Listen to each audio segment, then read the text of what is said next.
আসসালামু আলাইকুম প্রিয় শিক্ষার্থীবৃন্দ, তোমরা এই ভয়াবহ মহামারীর মধ্যে যে যেখানে আছো সবাই ভালো আছো। তোমাদের সকলের সুস্বাস্থ্য কামনা করে শুরু করছি।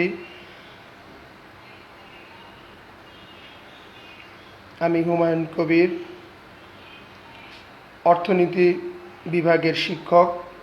আজকে তোমাদের সঙ্গে যে বিষয়টি শেয়ার করব সেটি হলো অর্থনীতি প্রথম পত্রের অধ্যায় 2। আমাদের টপিক্সের নাম হচ্ছে ভোক্তা ও উৎপাদকের আচরণ। ভোক্তা ও উৎপাদকের আচরণ। প্রথমেই আমরা একটু জেনে নেই ভোক্তা কারা। ভোক্তা হচ্ছে আমরা বিভিন্ন দ্রব্য ও সেবা সামগ্রী যে সকল মানুষজন ব্যবহার করে বা ভোগ করে তাদেরকে ভোক্তা বলে। একেবারে সহজ কথায় আমরা বলতে পারি যে ভোক্তা হচ্ছে যারা ভোগ করে। আর উৎপাদক কারা? উৎপাদক হচ্ছে যারা বিভিন্ন জিনিসপত্র উৎপাদন করে থাকে। সমাজে যারা বিভিন্ন জিনিসপত্র উৎপাদন করে থাকে তাদেরকে উৎপাদক বলে। তাহলে এই অধ্যায়ে আমাদের আলোচনার বিষয়বস্তু হচ্ছে ভোক্তা ও উৎপাদকের আচরণ। অর্থাৎ আমরা যারা বিভিন্ন দ্রব্য সেবা সামগ্রী ভোগ করি, আবার যারা দ্রব্য সেবা সামগ্রী উৎপাদন করে, এদের সার্বিক আচরণ নিয়ে আমাদের এই অধ্যায়ের মূল আলোচনার বিষয়। তাহলে দেখো, ভোক্তা ও উৎপাদকের আচরণের প্রথম বিষয় উপযোগ। উপযোগ শব্দটির ইংরেজি প্রতিশব্দ হচ্ছে ইউটিলিটি। উপযোগ শব্দটির ইংরেজি প্রতিশব্দ হচ্ছে ইউটিলিটি। উপযোগ বলতে আমরা কি বুঝি? কোনো দ্রব্য বা সেবার অভাব পূরণের ক্ষমতাকে উপযোগ বলে। কোনো দ্রব্য বা সেবার অভাব পূরণের ক্ষমতাকে উপযোগ বলে। যেমন তুমি ধরে নাও, তোমার প্রচণ্ড পানির তৃষ্ণা পেল, তখন তোমাকে যদি 1 গ্লাস পানি খেতে দেওয়া হয়, তখন ওই পানিটা তোমার কি করবে? তৃষ্ণা নিবারণ করবে। তখন ওই পানির উপযোগ আছে ধরে নেওয়া হয়। এখন তোমার যদি কোনো পানির তৃষ্ণা ছাড়াও যদি তুমি একটু পানি খাও, ওইটা কিন্তু কোনো উপযোগ বহন করবে না। তাহলে উপযোগ হতে হলে অবশ্যই কোনো দ্রব্য বা সেবার অভাব পূরণ করতে হবে। যদি দ্রব্য বা সেবার অভাব পূরণ করে তবেই কেবলমাত্র তাকে উপযোগ হিসাবে ধরা হয়। মনে করো, তুমি প্রচণ্ড বৃষ্টির মধ্যে যাচ্ছ, তুমি বৃষ্টিতে ভিজতে চাচ্ছ না, তখন তোমার কি দরকার হবে? ছাতার দরকার হবে। তাহলে ছাতা যদি তোমাকে একটা ছাতা দেয়া হয় বা তুমি যদি একটা ছাতা পাও, তাহলে ওইটা কি তোমার বৃষ্টির পানি থেকে ভেজার হাত থেকে রক্ষা করবে। এক্ষেত্রে ওই ছাতা তোমার কি উপযোগ বহন করবে। এক্ষেত্রে ছাতা তোমার উপযোগ বহন করবে। তাহলে উপযোগ হতে হলে অবশ্যই কোনো না কোনো অভাব পূরণ করতে হবে। যদি কোনো অভাব পূরণ না করে তার উপযোগ থাকবে না। যেমন আমরা ক্ষুধা নিবারণের জন্য কি করি? খাবার খেয়ে থাকি। তাহলে এই খাবারটা আমাদের কি করে? ক্ষুধাটাকে নিবারণ করে। এজন্য খাবারের কি আছে? উপযোগ আছে। আবার যদি আমরা ভরা পেটে, আমাদের পেট ভরা, তারপরে যদি কিছু খাই, তাহলে সেটার কিন্তু কোনো উপযোগ থাকবে না। উপযোগকে অর্থনীতিবিদগণ 2 ভাগে ভাগ করেছেন। 1 নাম্বার সংখ্যাগত উপযোগ, 2 নাম্বার পর্যায়গত উপযোগ। এবারে এই দুটি বিষয় নিয়ে আমরা আলোচনা করব। সংখ্যাগত উপযোগ। দ্রব্য বা সেবার অভাব পূরণের ক্ষমতাকে যখন সংখ্যার মাধ্যমে প্রকাশ করা হয়, তখন তাকে সংখ্যাগত উপযোগ বলা হয়। দেখো, সংখ্যাগত উপযোগ বলতে আমরা কি বুঝি? কোনো দ্রব্য বা সেবার কতটুকু অভাব পূরণ করলো। মনে করো তুমি 1 গ্লাস পানি খেলে, সেটা তোমার কতটুকু তৃষ্ণা নিবারণ করলো, সেটাকে যখন সংখ্যার মাধ্যমে প্রকাশ করা হবে, সংখ্যা মিন্স 1 2 3 4 এভাবে সংখ্যার মাধ্যমে প্রকাশ করা হবে, তখন তাকে সংখ্যাগত উপযোগ বলে। তাহলে সংখ্যাগত উপযোগ বলতে আমরা কি বুঝি? দ্রব্য বা সেবার অভাব পূরণের ক্ষমতাকে যখন সংখ্যার মাধ্যমে প্রকাশ করা হয়, তখন তাকে সংখ্যাগত উপযোগ বলা হয়। সংখ্যাগত উপযোগের প্রবক্তা হচ্ছে, প্রবক্তা বলতে এই ধারণাটা কে দিয়েছেন? সংখ্যাগত উপযোগের ধারণা দিয়েছেন অধ্যাপক মার্শাল। সংখ্যাগত উপযোগের ধারণা দিয়েছেন হচ্ছে অধ্যাপক মার্শাল। আর সংখ্যাগত উপযোগকে পরিমাপ করার জন্য এর একটা একক আছে, ইউটিল। যেমন আমরা দেখো যে দূরত্বকে পরিমাপ করি কিলোমিটারে বা মিটারে, এরকম একটা উপযোগ পরিমাপের, সংখ্যাগত উপযোগ পরিমাপ করার অধ্যাপক মার্শাল একটি এককের নাম দিয়েছেন, সেটা হচ্ছে ইউটিল। সংখ্যাগত উপযোগকে আমরা কিভাবে উপস্থাপন করতে পারি? যেমন 1 2 3 4 5। যদি মনে করো তুমি একটা অ্যাপেল খেলে, এখন এই অ্যাপেলটা তোমার কতটুকু ক্ষুধা নিবারণ করলো বা তোমার কতটুকু ভালো লাগলো, সেটাকে যদি তুমি মনে করো যে 2 ভালো লাগছে, 2 ইউটিল ভালো লেগেছে, তুমি ধরে নাও, তাহলে এই যে 2টা অর্থাৎ সংখ্যার মাধ্যমে যে প্রকাশ করলাম, এটাকে কি বলে? সংখ্যাগত উপযোগ বলে। আবার বলছি, দেখো, সংখ্যাগত উপযোগটা হলো কোনো দ্রব্য বা সেবার অভাব পূরণের ক্ষমতাকে যখন আমরা 1 2 3 4 এভাবে কোনো সংখ্যার মাধ্যমে প্রকাশ করি, তখন তাকে সংখ্যাগত উপযোগ বলা হয়। সংখ্যাগত উপযোগের ধারণা কে দিয়েছেন? অধ্যাপক মার্শাল।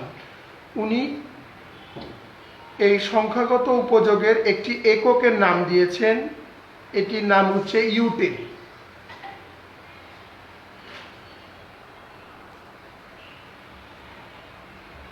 পর্যায়গত উপযোগ। পর্যায়গত উপযোগ বলতে আমরা কি বুঝি?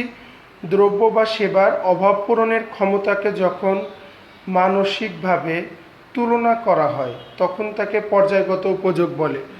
দেখো, পর্যায়গত উপযোগটাকে, এটা হচ্ছে হলো ভোক্তার একটা মেন্টাল স্যাটিসফ্যাকশন। এটা হলো ভোক্তার মেন্টাল স্যাটিসফ্যাকশন, মানে কোনো দ্রব্য বা সেবা ব্যবহার করে বা ভোগ করে ভোক্তা কতটুকু তার অভাব পূরণ করলো, এটা যদি মানসিকভাবে এটাকে কম্পেয়ার করে বা মানসিকভাবে এটাকে যদি সে তার তৃপ্তিটাকে, তার স্যাটিসফ্যাকশনটাকে সে যদি মানসিকভাবে পরিমাপ করে, তখন তাকে পর্যায়গত উপযোগ বলা হয়। পর্যায়গত উপযোগটা এমন ধরনের একটা, তুমি মনে করো তুমি চিন্তা করলা যে তুমি ডাব খেয়েছো। এখন ডাব খেয়ে তোমার যে তুমি আজকে প্রচণ্ড রোদের মধ্যে ডাব খেয়েছো, আবার মনে করো অন্য একদিন শীতকালে তুমি একটা ডাব খেয়েছো। এখন এই দুইটার মধ্যে যে তুমি কম্পেয়ার করছো, সেই কম্পেয়ারটাকে পর্যায়গত উপযোগ বলা হয় এখানে।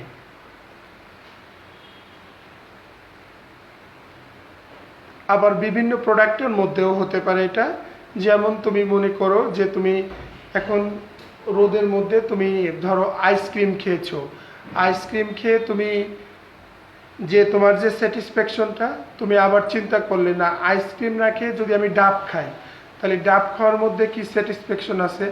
অথবা তুমি চিন্তা করলে যে তুমি কোল্ড ড্রিঙ্কস খাবে, তখন এই তিনটে অবস্থার মধ্যে পারস্পরিকভাবে যে তোমার মেন্টাল দিক থেকে স্যাটিসফ্যাকশনের ব্যাপারটাকে তুলনা করলে, এই অবস্থাটার নাম হচ্ছে পর্যায়গত উপযোগ।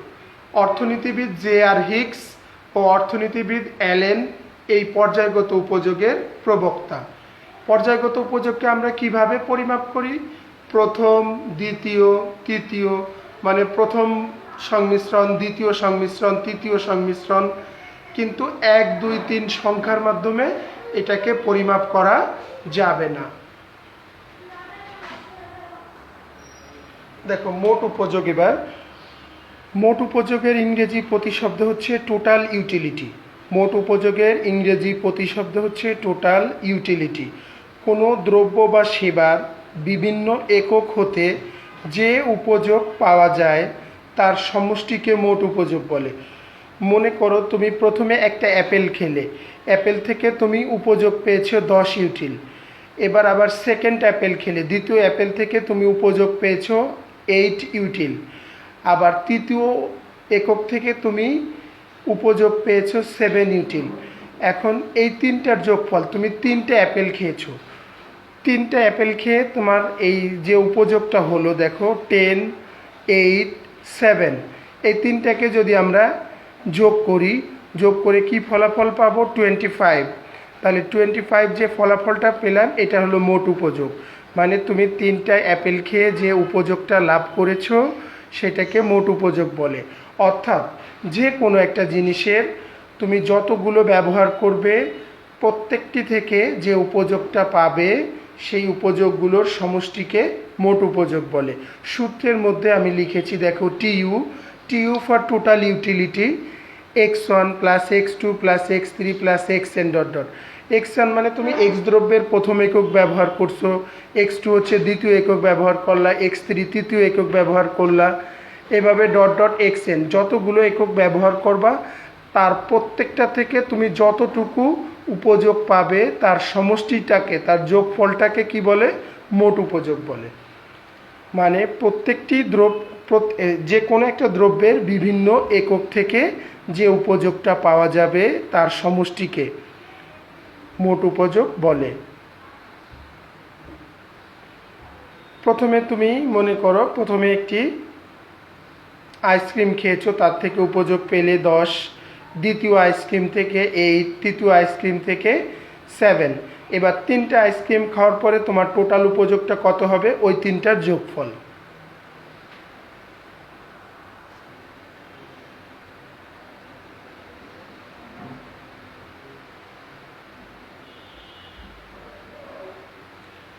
দেখো এবারে আমাদের আলোচনার বিষয় প্রান্তিক উপযোগ। প্রান্তিক উপযোগকে ইংরেজিতে বলা হয় মার্জিনাল ইউটিলিটি।